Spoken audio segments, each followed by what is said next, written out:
female athletes were forced to get a job and forced out of the game because they had to make that real life decision. And so now young women have the opportunity to continue and pursue their dreams and goals. And we can do both, and you can still pursue your dreams on the field and make a living doing so. Something that's come up in the world today is now these NIL deals. And, these athletes are getting 6, even 7 figures sometimes. What are your thoughts on it? And do you wish that that was something that was around while you were a collegiate athlete?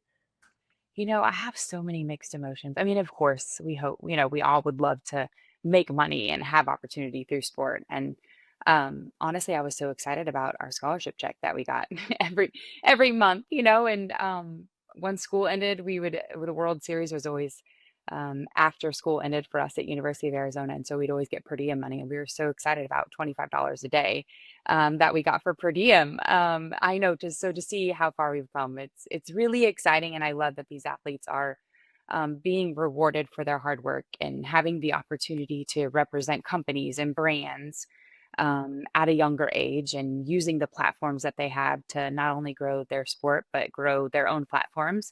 And then at the same time, I think about you know, I can't imagine the team aspect, and, how much NIL has changed and impacted that environment, and just being around 15, 18 women, and then some getting paid different. I don't know. I feel like, I'm so thankful in a way that I wasn't a part of that, because the beauty that we had of just the teamwork and just the downright love of the game. And I can see, I don't know, there is definitely more good than bad, but at the same time, I'm thankful that I had the experience that I did. But I know I wish that we could somehow monitor it a little bit better. And I think it changed the scope of college athletics in such a great way. And I think so many people loved college sports because it was just genuine. It wasn't professional. It was for the love of the game, and more so about kind of so much something, so much more than yourself. And that might be lost a little bit now. But at the same time, I'm so thankful that these athletes are being rewarded and have the opportunity, because especially for female athletes, our window is so short. And so we should be able to take advantage of the time and the hard work and the platforms that we do have.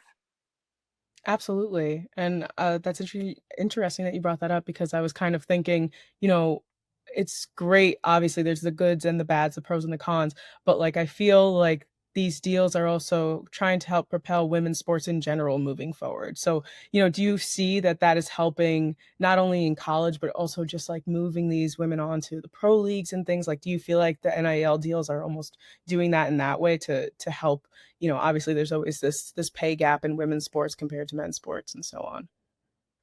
Absolutely, absolutely. And I think they can, build their own platform. So then, in a way, unfortunately, that's kind of where the worth is how big your platform is, how big your reach is. And so, and I think for, you know, a lot of women, I think most of all, it allows them to continue to play. I think so many female athletes were forced to get a job and forced out of the game because they had to make that real life decision.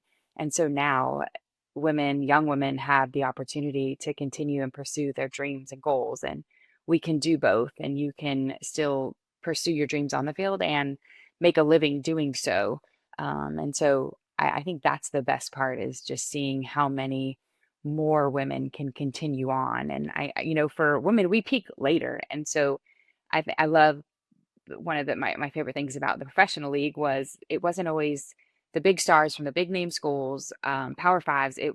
It was these women that you didn't really hear about, but then came in the pro realm and shined so bright, and used that opportunity to continue growing and peaking and getting better in the game, and seeing those athletes shine that maybe didn't shine in college but had the opportunity to continue on and develop themselves and have the opportunity to play. Absolutely. I love that. I wanna talk to you a little bit about the Olympics because I love the Olympics. The Summer Olympics are one of my favorite times of the every 4 years, and in 2028, softball will be back. What are your feelings seeing, this sport back, and what do you think needs to be done in order to permanently bring softball back to the Summer Games?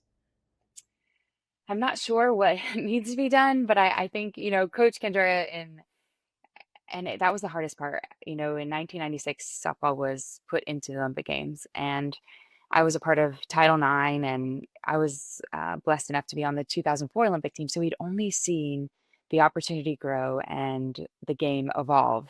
Over 140 countries were playing softball.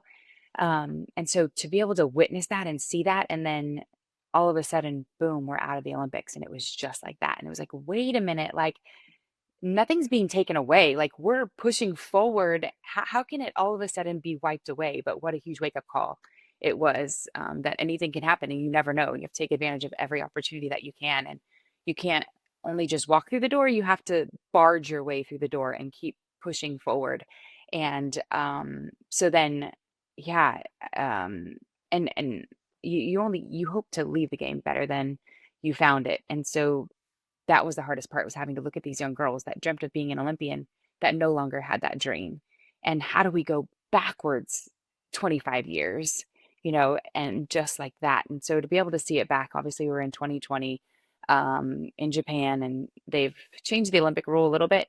So now the host country can add 3 sports, and so that's again, we were, voted in for one of those sports to be in for, the next Olympics in LA, which softball will be played in Oklahoma City, but really excited, and I think, Coach Candrea, who coached us on the Olympic team in 2004 and 2008, he always said, like, "Control the controllables," and the best thing we could have done in 2008 was to go out there and show the world our game and be the best that we can be. And so I think that's what we have to do going in for 2024, or gosh, 2028, is go in there and use the platform that we have and hopefully prove to the world that we do belong and the world is catching up and softball is played all over, along with baseball. And so hopefully we will find our way permanently back in the Olympics one day. I want to talk to you a little bit about the Pro League that you are an advisor in the Athletes Unlimited Softball League. I know that it's just kind of wrapped up its first season. What was the most exciting thing about that for you? And obviously, there's always things that can be improved after 1 year. So, what do you think needs to be tweaked moving forward to kind of propel this a little bit more? Yeah, I think we reached every expectation, and beyond, and I think it just proved to the world that we are so ready for this and we've been waiting for this. And not only the softball world, but just the sports world in general.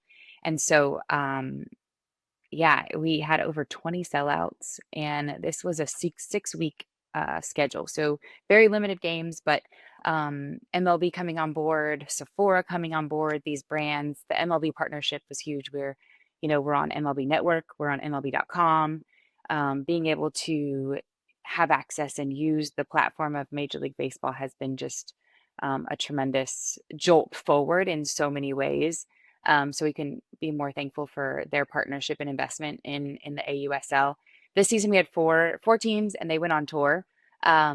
We're really looking forward to next season and putting those 4 teams in cities. So I know it's great to follow a team and everything, but when it's part of your city, it's just a little bit of extra. And I know even for the players, they're looking forward to having a home field and a home site and home fans to be able to play in front of. So I look forward to the day, which will be here before you know it. Those 4 teams will have a home site, and then we will add 2 more teams. So we'll have six teams going in for next season, and the championship series is about to start too. So there's a shorter season at the end, that fans can tune into. Go to AUSL.com and find out when those games are. But each week they um, have a captain that is the top 4 girls, the 4 athletes that have the highest points. It's a point system. Right. They're becoming captains, and then they have a draft every week. So it's a fun version of our sport. So I'm looking forward to the championship series, and then also finding out where those teams will land in which cities, and then adding those 2 more teams as well. Love it. I have one more question for you. And with this evolution of women's sports, and obviously, it's on the ups right now. We're going just higher and higher. Where is professional softball tying into all of this as the women's sports is growing? I think it's right at the helm of it, and just seeing the excitement from the college game and then seeing the fans truly bridge the gap over to the professional realm, which we've never been able to have or seen. I think we had over 5.3 million impressions of over social, and just the numbers are through the roof. And so I can't wait to see where those numbers take us. And I love that it's people showing up, people tuning in, ballparks selling out. Like, we're at max capacity.